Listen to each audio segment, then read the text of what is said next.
ছোট পর্দা তারকা জন্ম দিতে পারে আজও। আর টেলিভিশনের পর্দা থেকেই সদ্য তারকা হয়ে উঠেছেন অভিনেত্রী সৌমিত্রিষা। একটি দুটি ধারাবাহিকে অভিনয় করেই সাফল্য পকেটস্থ করেছেন এই অভিনেত্রী। বিশেষ করে জি বাংলার পর্দায় সম্প্রচারিত হওয়া একদা অত্যন্ত জনপ্রিয় ধারাবাহিক মিঠাই সৌমিত্রিষাকে রাতারাতি সাফল্য এনে দেয়। জি বাংলার ইতিহাসে স্বর্ণাক্ষরে লেখা থাকবে মিঠাই ধারাবাহিকের নাম। বলাই বাহুল্য, দর্শকদের কাছে ব্যাপক রকম জনপ্রিয়তা আদায় করে নিয়েছিল এই ধারাবাহিকটি। সাম্প্রতিক সময়ে অন্য কোনো বাংলা ধারাবাহিক এমন জনপ্রিয়তা পেয়েছে বলে মনে করতে পারেন না দর্শকরা। এই ধারাবাহিকের গল্প যেমন জনপ্রিয়তা পেয়েছিল, তেমনই জনপ্রিয়তা পেয়েছিল এই ধারাবাহিকের নায়ক নায়িকার জুটিও।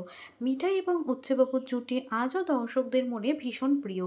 যদিও শুরুটা যতটা মধুর ছিল, শেষটা কিন্তু ততটাই তিক্ততায় ভরা হয়ে উঠেছিল ধারাবাহিকে।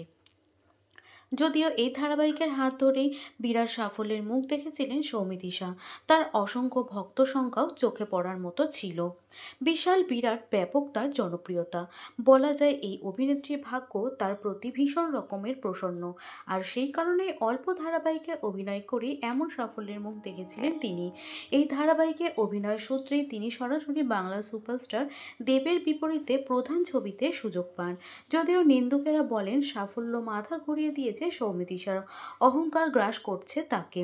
আর সেই কারণেই আজ মিঠাই ধারাবাহিকের কোনো সহ অভিনেতা অভিনেত্রীর সঙ্গেই তার আর তেমন সুসম্পর্ক নেই। এই অভিনেত্রীকে এবার দেখা যাবে কাল রাত্রি ওয়েব সিরিজে।